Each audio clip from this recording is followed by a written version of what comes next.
Hey, this is Scott from Campus Life, and I am going to show you how to pack for the Marble Mountains trip like a pro. Well, I got all my crap out in my living room right now, so it's just time to organize it and pack it.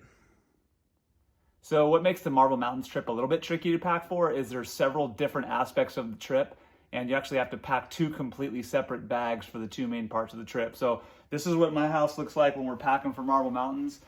There's a lot of stuff here, and I want to make sure that you guys are all really prepared, so I'm going to kind of walk you through the different things that you will probably need. Okay, so first we're going to go through the backpacking portion of the trip, which is the first 2 or 3 days of the trip, depending on if we leave on a Sunday or a Monday. And so what the idea is, you have to have a packed backpack ready for 3 or 4 days in the mountains, and then you also have to have a duffel bag packed with stuff for the rest of the trip. Wednesday through Saturday is all like road trip, staying at the Williams, staying at a campground, rafting, stuff where you'll have access to a car. It's more like car camping. So we'll start with the backpack. Okay, it all starts with a proper backpack. This is a 70-liter REI pack that I like. I think anything between 55 and 70 liters is great for this hike. Definitely got a lot of water containers in there, a couple Nalgene's of different sizes, and water bladder. So this makes when you're hiking, so you can drink while you're hiking. Hydrating while you're hiking is a really good idea. And then the main stuff, okay, we got a sleeping bag, and I have this type of REI pad. It's a flash pad. I really like it. Some people sleep in hammocks. Some people have different types of pads. I've been doing this a long time, so I have the bag that I think is the best, which is the REI Magma bag. It's like a 15-degree down bag, packs up really super tight. You don't need anything really that nice, but it's helpful. Okay, over here, we have a day hike, pretty gnarly day hike during the Marble Mountains trip. So you want a separate little backpack for your day hike if you can. This is my tent. You do not have to have a tent at Marbs, but it has rained about 1 out of 3 times that we go there. So I bring a tent. This is the Half Dome 2. It's my favorite light backpacking tent. Fits 2 people. I actually have some lights battery operated lights that I put up in my tent just to be cool. This is an REI Flex Light chair. It looks like this when it's put up. You're gonna wish you had a chair if you don't have one. There's lots of different types of chairs. This is a chamois or a Sammy, which is just a tiny little towel to dry off in case you want to jump in the lake or at the waterfall or wherever we go. What I use for water filtration is a gravity filter. After many years of pumping and using tablets and SteriPens and things like that, my favorite thing so far is this platypus system that has a dirty bag and a clean bag and a filter in between. That's really been popular the last few years, but there's lots of different types of filters. You just have to have a way to have clean water while you're there. There's a giant lake, plenty of water, but it needs to be purified. All right. I like to have a hot chai in the morning. Some people like coffee or hot chocolate or something, so I bring a little lightweight mug. This is our stove, my stove. It's a Jetboil, and there's lots of different types of stoves. Like Jetboil is just one of many. I like the Jetboil system. It boils water really fast. All the stove components fit inside here. Just make sure you have some sort of stove and the fuel to go with that stove.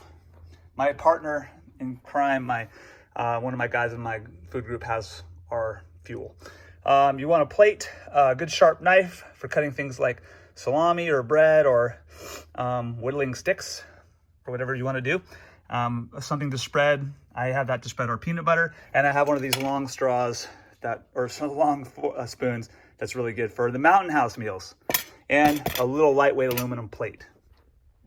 Okay, going a little further, here's the kind of the stuff that I pack. You can see there's a lighter, weatherproof matches, a toothbrush, toilet paper, sunscreen, lotion, bug spray, and stuff to clean pots and pans with, toothpaste, and a tiny little first aid kit.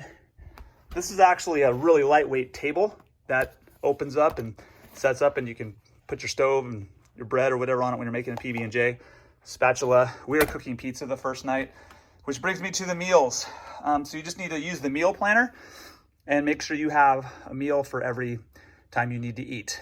And you do expend a lot more calories than you do sitting around the house. Your body is going to want more food than you're normally used to. So just make sure you have enough food, but don't bring too much.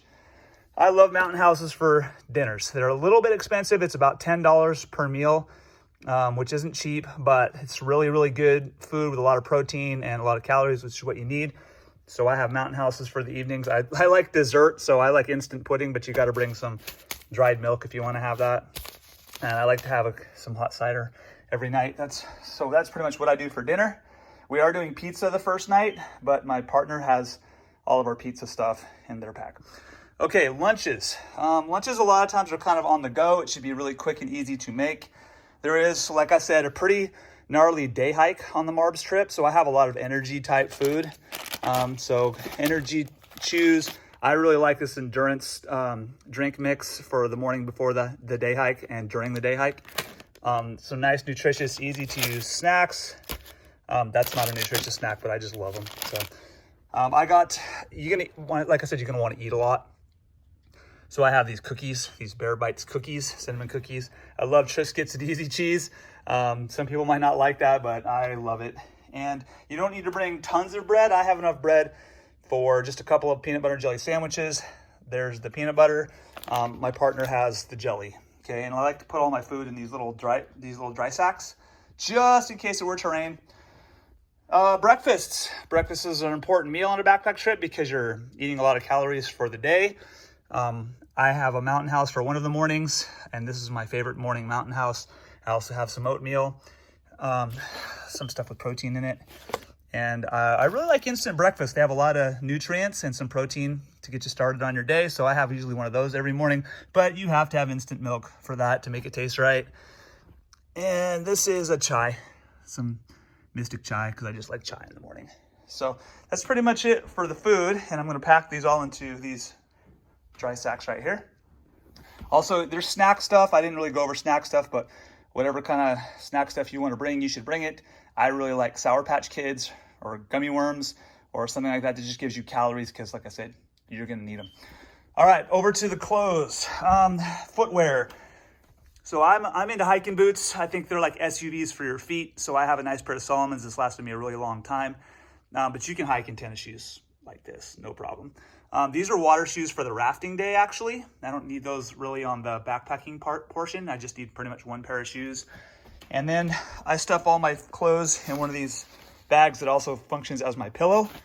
You never know in the mountains if it's going to get cold at night. It sometimes gets really cold at night at Marble Mountains, and at times windy, and it has rained and snowed on us. So I don't want to be caught unprepared. I bring a down jacket.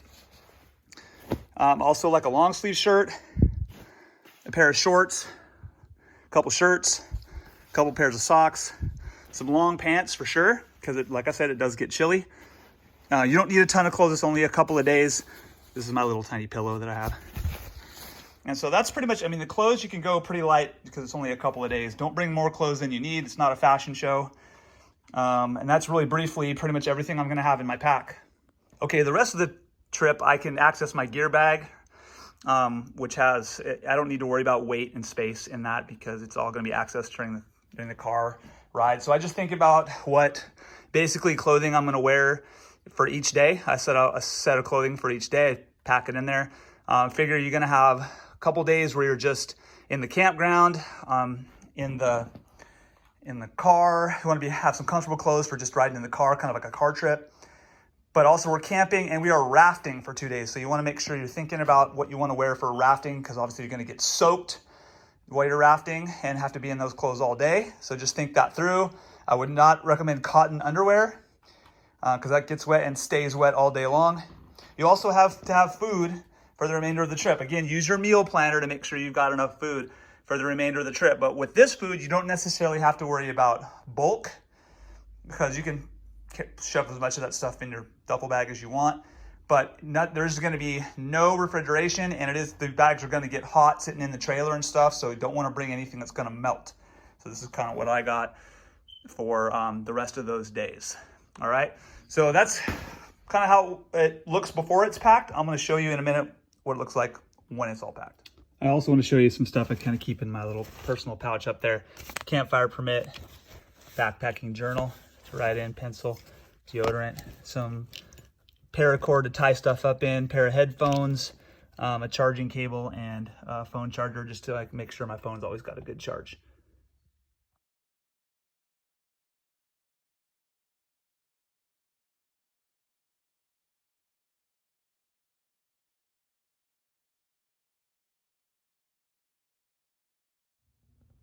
Okay, we're all packed and ready to go to Marbs. Let me just kind of go through it with you. This here is your backpack. It's loaded for, depending on the year, sometimes we leave it on Monday, sometimes we leave it on Sunday, but Sunday, Monday, Tuesday, Wednesday, I'm going to be pretty much self-sufficient, at least through half the day on Wednesday, out of this backpack. I don't want to put anything in this thing that I don't need on those days because I have to haul it into the lake, and you don't want to haul stuff in that you don't need. So only what you need for backpacking goes in here, and the rest of the stuff you need for the last half of Wednesday, Thursday, Friday, and Saturday, which is rafting, car camping, riding the vans, going to Walmart, stuff like that, should be in this right here, and also the rest of your food. Again, your meal planner tells you what meals that you need, and make sure you just pay close attention to that. So I got all that stuff in there. I got my regular tennis shoes for just wearing on the trip. Got my hiking boots. And then a lot of times people like to have like a go bag for the van with just like some snacks and some drinks and maybe your money and your sunglasses or whatever, sunblock, whatever you want to have with you all the time in the van. Because the rest of this stuff's all going to be packed away in trucks and trailers and you won't have any access to it. So that's pretty much what you got to do Marbs right. Hope this helps. If you have any questions, you know how to get a hold of us.